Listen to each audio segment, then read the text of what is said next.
Salve, moçada! Mais uma chance que a gente tem de estar aqui, de ter um pouquinho nessa ideia de trocar um tempo assim, sobre um tempo de esperança, do tempo de reflexão sobre as coisas que Deus faz, Deus pode fazer nas nossas vidas e o que nós podemos fazer junto com Deus, no caminhar junto com Deus. Eu tenho insistido desde o começo do tempo da pandemia, do caminhar, do confiar, das nossas posturas. E esse tempo de pandemia tem levado a gente a pensar e refletir a respeito de muitas coisas, né? Hoje, o dia que eu estou gravando essa mensagem, são exatos 182 dias do isolamento social aqui em Curitiba. Exata metade de um ano, né? Que todos estamos, sei lá, passando por essas coisas novas, essa nova realidade, o novo normal que tanta gente fala.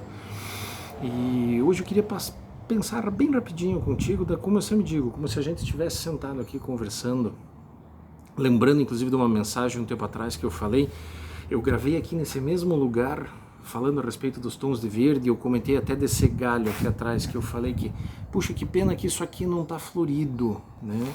Mas hoje ele está florido, são algumas das maravilhas que Deus faz e que o homem nunca vai conseguir fazer igual, por mais que tenha tecnologia e tudo. Mas o que eu precisava trocar uma ideia hoje e deixar uma ideia com todos vocês, é uma ideia muito importante para mim, inclusive também, a respeito das posturas que nós temos diante das situações da vida. E inclusive a ideia que eu queria trocar é a respeito de uma situação de vitória, uma situação muito interessante que eu estudei às vezes na semana passada, fazendo as leituras bíblicas a respeito do livro de Esdras. Esdras foi um profeta, um líder religioso. O povo de Israel estava no cativeiro, há 70 anos já no cativeiro, fora da sua casa, a cidade de Jerusalém destruída, os muros destruídos, os portões queimados, o templo destruído, e Deus usa o rei da Pérsia para mandar de volta o povo. Foi uma sucessão, foram diversos, foi o rei Ciro, depois o rei Dario, mas Deus tocou o coração de reis pagãos para que mandasse o povo de volta para Jerusalém para fazer a construção. Esses versículos que eu vou estar citando, eles estão no capítulo 3, versículo 10 e 11, ali no livro de Esdras, porque a ideia é justamente essa.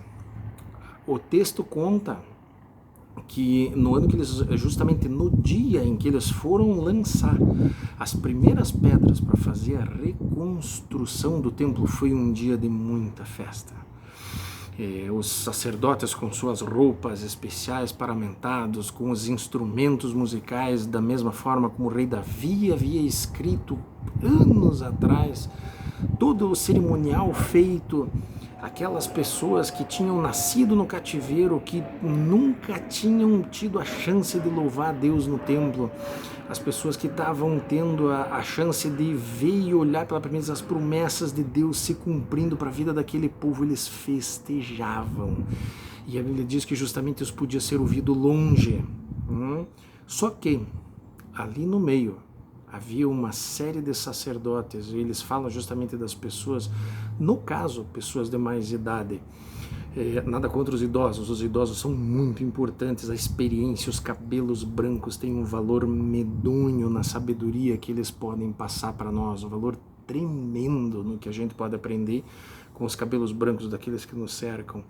Mas nesse caso, eles tinham visto o primeiro templo, eles tinham celebrado dentro do primeiro templo, e vendo o primeiro templo destruído e vendo toda aquela construção nova, eles choravam de tristeza, porque eles olhavam justamente assim, até um termo que se usa às vezes um pouco no jargão da igreja, a glória da primeira casa nunca mais será conseguida.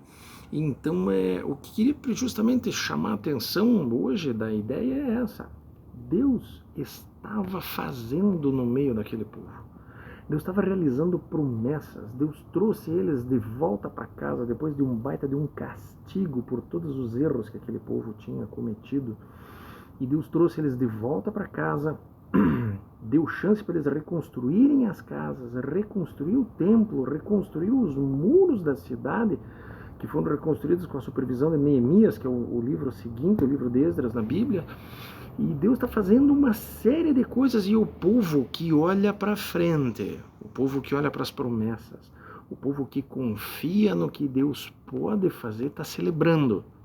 Mas sempre vão ter aqueles, no meio de toda a festa, que vão estar olhando para trás, olhando para o que já foi, duvidando do que pode acontecer, duvidando do poder de Deus, e esses sempre estão chorando, reclamando.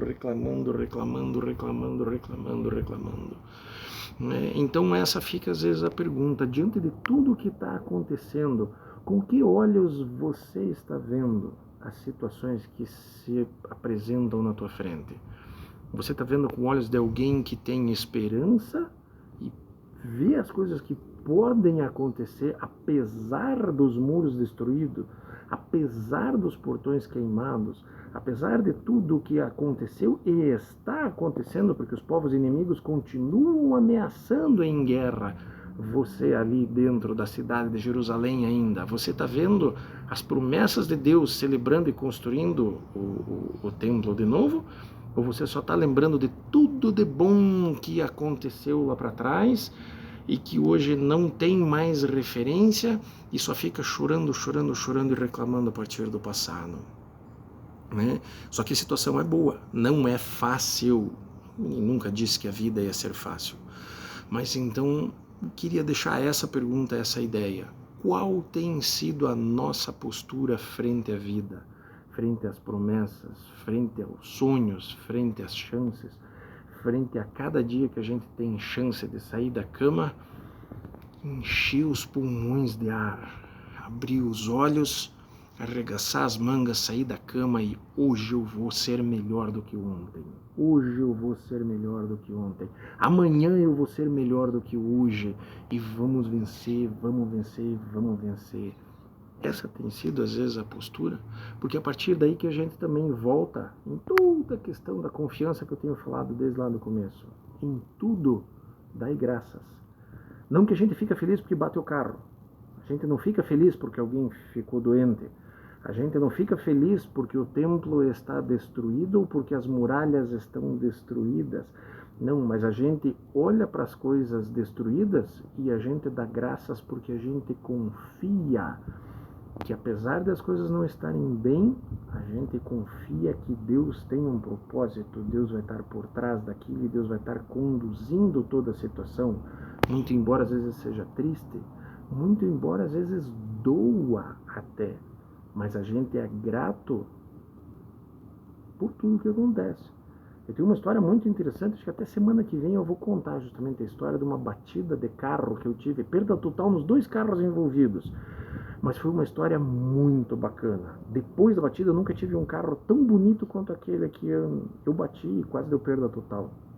Eu fiz um amigo no meio de uma batida de carro, como poucas vezes eu tive chance de conversar e ajudar uma pessoa a tomar um rumo na vida. Então, mas foi uma batida de carro. E a gente dá graças porque bateu o carro, sim. A gente não fica feliz, mas a gente entende que tem alguém muito maior cuidando. Como se alguém que simplesmente fez esse galho florido aqui atrás e faz tantas maravilhas, como o sol que nasce e a chuva que cai. Então, que Deus nos abençoe nessa semana, que Deus abençoe nos nossos corações, as nossas mentes, para a gente saber enxergar as situações do jeito certo, conseguir entender o que é ser grato mediante as situações e cada dia ter chance de olhar mais para cima e menos no espelho na hora que a gente tem as dificuldades. Amém, moçada? Um abraço grande, até a próxima mensagem do Tempo de Esperança. Abraço grande!